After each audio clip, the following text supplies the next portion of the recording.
Iran's nuclear program is progressing, and so are the attempts to take it down. This time on The Rest is Classified, we look at the audacious plan to introduce computer code to sabotage what's going on at Natanz, and to do it in a way which is so covert, the Iranians don't even understand what's happening.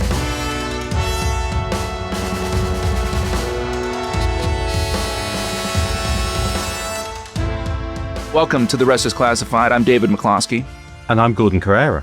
Last time we looked at the Iranian nuclear program, particularly the site at Natanz, filling up with centrifuges to enrich uranium obtained from Pakistan's nuclear salesman AQ Khan, and this dilemma for Western governments, what to do about it, whether to let Iran go nuclear or launch a military attack. President Bush wanting that third option, and that's what we're going to be looking at this time, this third option, which is going to be a cyber attack. I guess it's the origin story of what we think of as cyber warfare and cyber attacks. And as you described there, Gordon, in that prose, this is so, I guess, history altering because it is a cyber attack that bleeds into the physical world. It is not merely dealing with zeros and ones on a screen. It is physically leaping and affecting machines in the real world. Yeah. And that, I think, is why this covert action program to develop it can be compared to the Manhattan Project, because it is that impactful on the world today. But of course, cyber networked computers been around for a little while prior to the early 2000s. The vulnerabilities are sort of known prior to Natanz. Yeah. I mean, people had actually been thinking about the fact that computers could be remotely accessed and that, the code stolen or even altered as far back as the 60s. In the 80s, you see the first signs of what is basically cyber espionage and people stealing data. And actually, it's American computers which are the first to be on the internet. So you start to see East German, Russian hackers trying to get into those in the 80s and the 90s. And then you see American and British hackers, I'm led to believe, getting into allegedly into foreign scientific programs in the 90s when they go online and you can kind of access them over this thing called the internet. But all of this, you're right, is espionage. Yeah. There's information that is on these networks that previously might have been kept in safes, right? Or somewhere physical that's now online or on these computer networks that spy agencies, criminals, whoever might want to access. Yeah. And that is different from, if you like, in the Hollywood version, cyber war or sabotage or whatever you want to call it, which is having a physical destructive effect through online means. People start to think this might be possible around the 2000s. And one of the first events is actually in Australia in 2000, when raw sewage starts to pour out from a treatment works in Queensland. And they can't work out why. And it turns out that a disgruntled worker who's just been sacked and who knew how the systems worked was dialing in and opening the valves to let the sewage out all over this poor town in Queensland. So, it's the insider threat. Here's the kind of Snowden of cyber sabotage, but just in a sewage treatment works rather than the NSA in the 2000s. The insider who does damage. It's the same impulse. It's the exact same impulse. Yeah. Let's not go back into Snowden. I would love to, Gordon, but you're right. Let's move on. You get after 9/11, there's lots of kind of loose talk about, is Al-Qaeda, are the terrorists going to do cyber attacks? The crucial thing I think to say is it's really hard to do. It is not like the movies. The Australian engineer with those sewage treatment works was only basically able to do it because he'd worked in these sewage treatment works. He knew the systems intimately. He understood them. And then he is, I think, physically sat in a car outside, accessing it through a radio. The idea that you could use a cyber attack to take down something much more advanced, something which you haven't got direct knowledge or access to, and is well protected, say like an Iranian nuclear program. Now that seems beyond capabilities. But, that is what, as we heard last time, President Bush has said he wants that third option. And this is a third option, because I guess the key thing about it is it could buy you time. It's sabotage rather than warfare. It's maybe now even hard, 20 years later to understand how revolutionary this idea would have been, or frankly, just the capability, right? We're not talking about making it harder to use the computers at Natanz. The equivalent in industrial terms of like taking a website down, right? Yeah. Or something like that, where you're dealing with a software problem that you can then fix and is presumably cleaner to fix, right? What we're talking about here is actually getting into the physical infrastructure of the plant. And we talked in the last episode about these centrifuges that the Iranians had acquired through bomb salesman AQ Khan. And I would wager, Gordon, it's sort of an expensive lot of equipment and highly technically complex. And so if Western intelligence services were able to wreck some of that machinery, you would potentially set the nuclear program back very significantly. And I think the interesting thing about it is they're not necessarily trying to destroy the program. They're trying to disrupt it. They're trying to do it covertly, to sabotage, to undermine it, and basically to buy time. I mean, that's what I think is quite interesting about this operation, is that it's not a kind of one shot where you're suddenly going to kind of blow the whole place up. That's just not possible. But the idea is to do something more covert without anyone knowing, without even the Iranians knowing they'd been attacked, let alone by whom. So it's very different from a bomb being dropped or a kind of special forces raid into the site. The good news is there's no need to risk pilots or ground troops to do something like this. And if you can do it through cyber means, there is this tantalizing possibility that you can delay and set back this program without the Iranians understanding why. And I think that also makes it a very tempting option. You can imagine if you're President Bush at this time and someone says, we can buy you time and slow down this program. That is tempting, particularly, of course, when you've got the Israelis on your back who are saying, we want to bomb this, or you've got Netanyahu going, we want to attack this. We kind of set up some of this era when we did the episodes on Mohsen Fakhrizadeh. We talked about Meir Dagan, who was the head of the Mossad at this period of time. And it's probably worth situating him a little bit in this story because it does seem like the whole point from Meir Dagan's perspective was to avoid an open war with Iran. And so you want to slow the program down enough to create more options for you in the future. In this period, I mean, the cyber component of Olympic Games, right, is a piece of it, but the Israelis are doing a whole bunch of other stuff too. I mean, this is the era where they start assassinating nuclear scientists, right? And they start killing the people who are working with Mohsen Fakhrizadeh. And the kind of widespread nature of this shadow conflict, I think, is in part driven by the fact that the Iranians have quite ingeniously set up a nuclear program that is dispersed across many different facilities, some of which are very, very hard to access physically. And importantly, and this is what distinguishes it from, the Syrian attempt to get the bomb or the Iraqi attempt to get the bomb, is it's kind of homegrown. They get a lot of this stuff initially from AQ Khan, but the knowledge of how to do this stuff is in the heads of Iranian scientists, right? And so the Israelis are trying to kill them, to slow the program down by making it harder for people to do the work. And I also find it interesting because even within Israel, Meir Dagan is the head of Mossad at this time. He is actually in variance. He's not pursuing the same policy, if you like, that his prime minister wants, which is Benjamin Netanyahu wants to attack the program with a military strike. And Meir Dagan is not up for that. And he will talk about it after he's basically ejected from office later.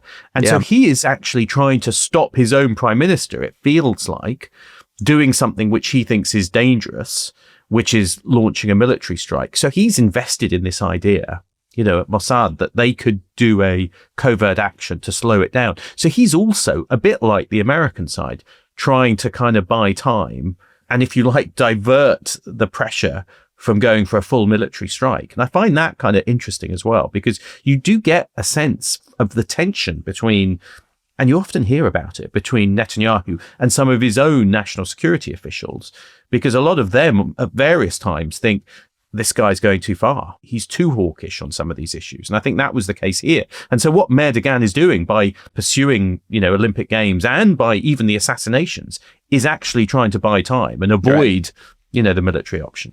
And we should say that the U.S. was not involved, at least as far as I can tell. The U.S. is not involved in the assassinations. No. There are pieces of this where Mossad and the agency, or Mossad and kind of Western intelligence are joined at the hip, and then other places where they're not, right? And where Mossad is pursuing its own operations, its own sense of Israeli security interests.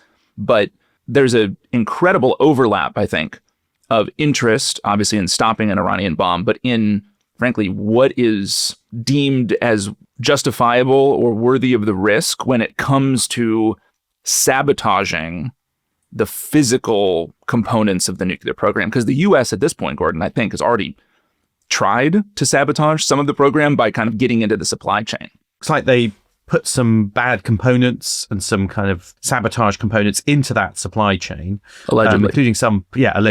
Including some power supplies shipped from Turkey, which explode. But I think the Iranians then work out the problem. It's kind of pretty obvious when a power supply explodes and you look where it came from, and then you kind of get it from somewhere else or you find a different way of doing it. So I think they're working out that that kind of traditional covert action or sabotage has its limits when Iran is protecting and kind of trying to build its nuclear program very much under its own auspices rather than bringing in material elsewhere. And so, this option of the cyber attack becomes suddenly possible and quite tempting for both the US and some of those in Israel, I think. But it is ambitious. It's something that has never been done before. And you've got to work out how you're going to translate something which is on computer code that you're developing into a physical destructive act within this very closed and secretive nuclear program. Well, and this gets back, Gordon, in the last episode, you gave us a wonderful tutorial on centrifuges. And I guess we're back to the centrifuge, the large rows of hot water heaters that are sitting in the basement at Natanz. These are the targets, right, of the cyber weapon that is going to be developed. And the key reason is they are obviously the thing which is enriching uranium. And crucially, they are these incredibly complex bits of engineering. The rotors inside them, to separate the uranium-235 from 238, it spins so fast, it's faster than the speed of sound, supersonic, faster than the fastest fighter jet. That's the speed at which that rotor is moving. It needs to be made out of a special metal to be able to withstand the kind of stress.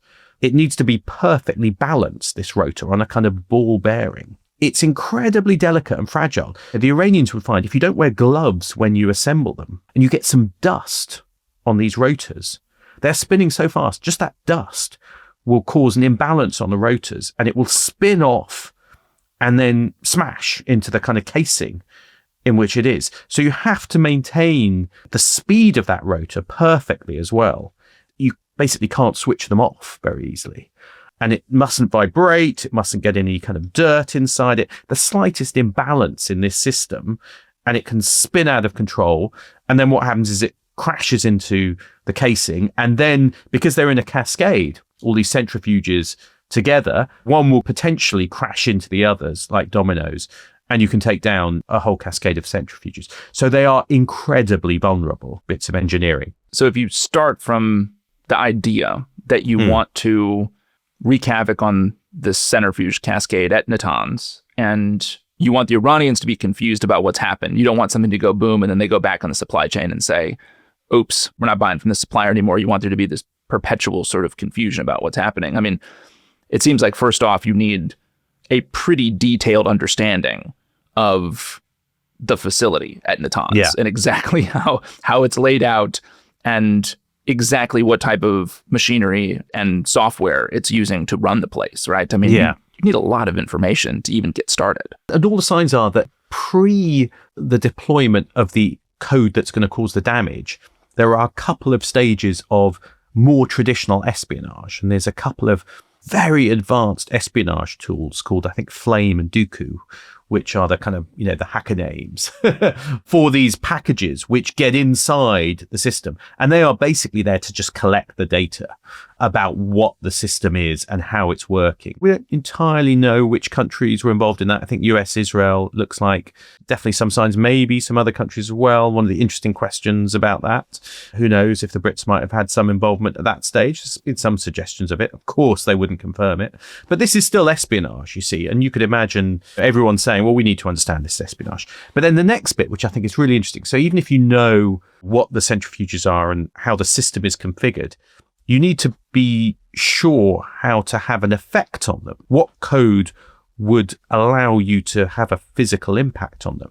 And this is where we get back to, I'm not sure he is a friend of the show, because I think in terms of hero or villain, I think AQ Khan is, I don't think we can play that game with him. I think he's in the villain category. Sorry, Pakistani patriots who love him as father of their bomb. Now, you raise a good point, Gordon, which I'm sure will be an ongoing conversation, which is, if you are a villainous character, can you actually be a friend of the pod? Or is it just, you've got to be a kind of a straight shooter? I don't know. I think we need to think about that. You have to give me an example. But I think AQ Khan, I don't think, we should, as we say it out loud, I don't think he can be a friend of the pod. No. Last time we explained how he had sold some of the equipment, some of the designs for centrifuges to the Iranians, and they're going to basically copy those. They are going to use those designs. And the crucial thing is, in 2003, the AQ Khan network gets taken down. Again, we'll do that another time. Amazing story. Involves the interception of some components which the Khan network was selling to Libya. The US will get Pakistan to put AQ Khan under house arrest. Libya will give up its program. Now, the interesting bit is that means the US will get hold of a whole load of the centrifuges, what were the P1 and P2 centrifuges, but which are identical to the IR1, Iranian 1 and 2 centrifuges that Iran is developing. And these centrifuges are going to be shipped back to the National Security Complex at Oak Ridge Lab in Tennessee, which is one of those US national security labs, isn't it? That's right. And it is essentially the centerpiece of the US nuclear stockpile, right? And a tremendous amount of the research on the maintenance of that stockpile, the procurement of it. I think the kind of locus point for that is Oak Ridge, Tennessee. So it's be a natural place if you were an officer of a Western intelligence service who was really interested in sabotaging the Iranian nuclear program to kind of go down there and have a look. Have a look at these centrifuges and understand how they work. And how you might be able to play with them. Right? Yeah. Just kind of play around with them for a little while. Yeah. What's amazing is that Khan has supplied the centrifuges to Iran, and then by his network being broken down, there's an opportunity because the US can build its own replica of the kind of enrichment cascades that are being used in Natanz with the same controllers, the same hardware around these centrifuges, and work out how to sabotage them effectively. And they can work out what will lead them to crash. And supposedly they had a cage where they could watch them and toy with the controls and work out what would make them crash and break, making this awful screeching sound. And the Israelis are also doing something very similar, it seems, making a scale model of the Natanz enrichment facility set up at Dimona, which is their nuclear power facility out in the desert. And they are building their own also replica of Natanz. So you've got both sides trying to understand what is going on in this kind of cavernous site at Natanz and how the centrifuges specifically work and what you could do to them. Spy agencies love a good scale model. It reminds me of the replica built of the Bin Laden compound, right, at Abbottabad, that the SEALs trained on. Did they have like modelers? No, they do. Do you think they recruit people like, because you get people who love, I met someone the other day who loves scale models, and they were showing me pictures of a scale model village and something like that. And then do you think, you get recruited and someone says, you're a really good scale model village builder. Do you want to come here and build models of nuclear compounds and terrorist compounds for the CIA or Mossad? I guess they do. The ones that I met worked at the National Geospatial Intelligence Agency, NGA. There'd be a natural connection between the imagery and the model and the modeling. So they had a team of modelers there who that was their job. That's a great job, isn't it? That's like the best job. Yeah. I'm not even into it, and I want that job. But I would be discovered on day one as an incompetent modeler. Well, so Gordon, maybe there with scale models all over the place of Natanz and alleged Western intelligence services practicing destroying centrifuges. Let's take a break, and when we come back, we will see how they code this destructive cyber attack that's going to change the history of the Middle East. See you after the break. Well, welcome back. Gordon, we've talked about the centrifuges and the physical destruction, but you have to, I guess, design a code, right, that will actually have an impact on those centrifuges. And so there's a software coding component to this that is really, really critical. And it's thought to be done by the US and Israel, primarily. Those are thought allegedly. To be the two. Allegedly. And we should say again, this is all in the public domain here, right? But nobody's taking ownership of Olympic Games. But they're writing this code, which has got to be covert and it's got to be really precise. And it's interesting because, believe it or not, we're not going to get deep into the specific types of code that we used. I could, but I just thought, too shy.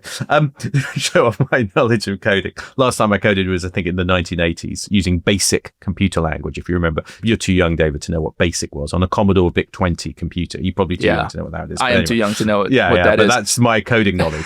I do understand a little bit, but not. You that were not much. recruited to help Western intelligence in its efforts to sabotage the Iranian nuclear program. No, me playing Jetpack on my computer did not qualify me to be a top cyber hacker. But by 2007, they've got some code ready. And it's worth saying there's actually not going to be just one cyber attack. And that's actually going to be important for our story. There's going to be multiple, and they're going to be varied and covert to sow confusion. And the code is kind of stealthy, designed to work over an extended period without being spotted, rather than being a single strike, which takes it down. And the way to think of it is as two things: a delivery system, which is, if you like, the missile, which is going to get you into the target, and then the payload, the warhead, which is actually going to do the damage. And the aim of the Olympic Games code is to be very, very targeted in its delivery system, because they create code which is looking for something called a programmable logic controller, a PLC.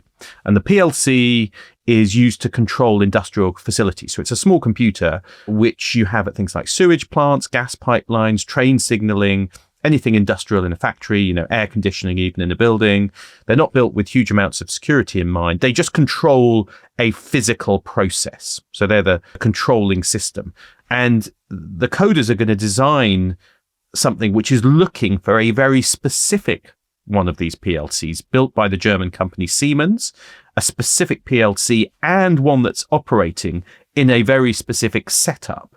So you're not just after a specific PLC, but in a particular configuration, which is effectively unique. Because, going back to the espionage bit they've already done, they've worked out the exact controllers, the exact configurations, what everything's connected to at Natanz, and they are targeting it for that.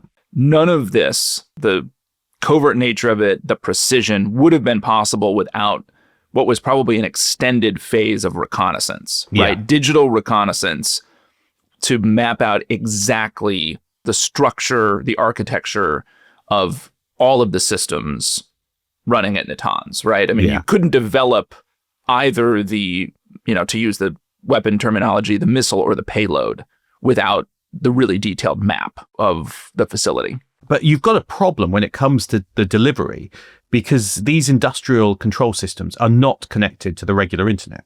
Companies have corporate networks, which are connected to the internet and can be accessed from anywhere and then hacked. But these industrial systems are not. And then Iran has also taken extra steps, unsurprisingly, given it's a nuclear program, to air gap them so that there are no direct connection points to the regular internet. So the question is, how do you get the code? How do you get that code in there? Right. Sounds like you need a human to me. It sounds like you might need a human. You hear a lot of people saying, don't need those human spies anymore. Don't need humans in the world of cyber espionage. Yeah. You can steal all the secrets online. And I do remember, in the early 2000s, I think a lot of the kind of human guys, the CIA and MI6 people were a little bit insecure, I think, as the arrival of cyber espionage came, because it's like, you want to get secrets from that safe or that computer. You don't need to bribe the person running the office anymore, or, recruit an agent stealing it. You just go online. You just need a sun-deprived guy eating Pop-Tarts sitting behind a computer screen, right? You just need an Eddie Snowden, to go and steal the stuff. Right. And I think there was a bit of insecurity. I mean, I think there was in the early 2000s that the cyber guys were going to take over, and there was no need for these human operators. How wrong they were. You still need a meat sack, right, Gordon?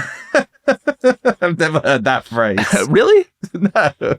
Meat space. I know meat space, cyberspace and meat space. Yeah, well, who sits in the meat space? It's the meat sacks. It's the humans. Meat sacks. So you're going to need a meat sack, because you've got to get that coded over what's called an air gap, which means it's not connected to the systems. So you need a person. So it's thought that what they do is draw up lists of companies and engineers who might have some kind of access to Natanz and to the Iranian nuclear system. then the idea is you're going to be able to perhaps feed them a USB stick, which they are going to connect onto their laptop and then into an Iranian air-gapped system and plug it in, because there are a lot of systems there which require updating. It's a fascinating part, I think, of espionage these days. And it's something which I think people don't realize is that melding of kind of cyber and human espionage. Yeah. And this is a good example of that, it looks like. Well, and there were even reports that the Dutch were involved in this part of it, right? There was a Dutch engineer, I think, who went in and out of Natanz and who may have been involved. Yeah. Initially, after all of this became public, people were wondering, was it a witting or unwitting engineer? How did it get in? What was the method? Then quite recently, there was this report which came out of Dutch media that there was an individual who worked on the water pumps at Natanz, who was a Dutch engineer. He had an Iranian wife, and that he had somehow been recruited by Dutch intelligence, the AIVD, back in 2005, and that he might have been the one to introduce the virus and the code into the system on one of these visits. Although I think the suggestion is he, and maybe even the Dutch, may have not known what the actual purpose was.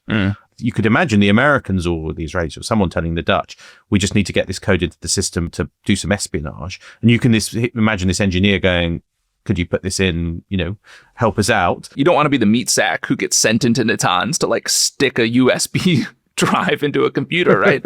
That doesn't seem like a great job to have in this whole game. Yeah. All we'll say about this engineer is he then dies in a motorbike crash 2 years later near his home in Dubai. Now, I mean, look, that could be entirely innocent. I'm not suggesting it's anything worse, but the guy who was involved is not around anymore to explain what happened. It's worth saying. Is this the first appearance of the Dutch AIVD on the podcast? This is another semi-obscure intelligence agency that's appeared. For those keeping track, welcome to the program, to the AIVD, the Dutch External Service. Because we've got the bingo cards, haven't we, of intel services? Yeah, exactly. If you put the Dutch AIVD in the middle of that bingo card, you're rolling. I'm just imagining someone sitting on a train and going, bingo, as they're listening to this podcast where they finally realize they filled in their card, and everyone going, why are you shouting bingo? Anyway, well done, if that's you. It's 2007 though, right, Gordon? And the very first variant of this virus is ready to be unleashed on Natanz. And the first attack, at least the first one we know about, looks like it targets the valves that transfer the uranium gas from one machine to the next, including the isolation valves that protect the centrifuges from faults. And the code which has been introduced into the system understands and finds its target. And it's really interesting because it closes one set of valves, so the pressure in the machine grows as the gas builds up. Then it opens another set of valves, which dumps the gas out of the tank to waste it. Now, it's really kind of interesting because it would do this for a couple of hours and then reset itself. That sounds confusing if you're the Iranians watching this, right? Because again, it's not like you've bricked the computers and just turned them off. It's not like you've blown up the valves. It's not like you've done something really obvious to them. You've just changed the flow of gas for a while, causing some of it to be wasted. And you just do this at periodic points. And I just think it's clever, isn't it? Because it is not obvious that something is going wrong. And we should say that the flow here was that, let's say a meat sack put a USB drive into a computer on that closed network, right? The virus, unbeknownst to anyone on the Iranian side watching this, escapes, but it's not on presumably anything close at that point to the PLCs that run the centrifuge cascade. So that virus has found a way. It's looking for its target. It then finds its way to the PLCs that control these cascades, and it is then manipulating the PLC, which is kind of the interface between the digital world and the physical reality of the centrifuges, right? So it's remarkably complex. I think it's just worth restating that because it's not like all of a sudden someone in Tel Aviv opened up a screen and they're just running those PLCs, right? I mean, it's gone through this long process to get to its target. The covert bit of it is what I find fascinating because there's one really kind of clever bit of the operation, which is the code also records what the normal operation of the centrifuges looks like for 2 weeks. And then when it starts playing with the centrifuges and those valves, it plays back to the operators the normal flow of data as if they're operating normally. So we talked about the valves changing, so the pressure is building up. But if you're an operator, you don't see that. It looks totally normal. Because you're being replayed old data of when it was running normally before the code switched it on. The parallel is in, I think it's Ocean's 11, isn't it? Where there's a bank of CCTV cameras. You must have seen Ocean's 11. Yeah. I have seen it. Just checking. Not I was too young, Gordon. I was too young. And where they're going to do the heist of this vault beneath the casino. And what they've done is they've recorded the normal operation of the CCTV cameras when nothing's happening. Right. And then when they're in doing the heist, they play back normal. And so the CCTV operators think, everything looks fine until suddenly the picture shows your kind of vault empty of all the money. I mean, it's that bit of it, I think, which is just frankly brilliant. It's brilliant. Yeah. I mean, again, it ladders up to like, what's the goal here, right? The goal is time and confusion, or just not even being aware that your program is being sabotaged while it's being sabotaged is ideal, right? That is exactly what Western Intel wants out of this. It does make me think, Gordon, have you seen the movie The Sting? Yeah. Classic. Classic. It's Robert Redford and Paul Newman. And the premise, right, of this whole wonderful film is, how do you con somebody and then at the end they don't even know they've been conned, right? That's the most effective con. And it makes me think of this, which is, how do you sabotage a program and the Iranians don't even know that anyone has sabotaged the program, right? It's an absolutely brilliant piece of tradecraft here. And you can imagine, what it must be like for those Iranian engineers, because suddenly not enough uranium is coming out their centrifuges, gas is getting dumped out, but all their controls are telling them they're operating normally. You're going to start pulling the stuff apart. You're going to kind of start wondering, is it a problem with our controls? Is, our sensors mistaken? Is one of our colleagues, mucking around with this? There's no obvious reason why it's not working as it should do. And you could just imagine this is just going to kind of sow confusion, doubt, chaos. You've got to pull everything apart. Probably have to pull apart every bit of sensor as well as the centrifuges to try and understand, why they're not working. I mean, that is going to slow a program. And you're not going to find anything because, you don't realize that you could be doing this remotely through code. It is amazing. So they're constantly taking these centrifuges out of action. And of course, they've had problems before. The P1 centrifuges were a bit dodgy. So it's plausible they're just badly engineered. They actually learn not to trust the instruments, the control panels. And they ask people to go and watch the centrifuges. It's not how you want to run an industrial facility. We don't look at the controls because they don't tell us what's going on. We need someone with eyes on, go and radio back and tell us what's going on. So in that sense, Olympic Games, it looks like it's working. Well, and maybe there, Gordon, with the virus unleashed on Natanz, we should stop. And next time we will look at how really the stakes get raised in this entire program as the Iranian nuclear program becomes more ambitious, as does this covert effort to bring it down and stop it. We should also note, though, Gordon, right, that you don't have to wait for that episode. You don't have to be delayed like the Iranian nuclear program. That's right. Don't be the Iranian nuclear program. Don't be an engineer wondering what's going on, what's going to happen next. Be ahead of the curve and join the Declassified Club at therestisclassified.com, where you get early access to all the episodes in this series and future series, and crucially, also bonus episodes. And we've got a cracker coming up, haven't we? On Friday, we've got an interview we've done with none less than David Petraeus. That's right. Wonderful conversation with Director Petraeus, who was the CIA director, actually, when I was there, and talked with him about that, talked with him about what's going on in the world, talked with him about the agency. Really brilliant stuff. Great interview. And we'll be dropping that on Friday. So sign up at therestisclassified.com. And we'll see you next time. See you next time.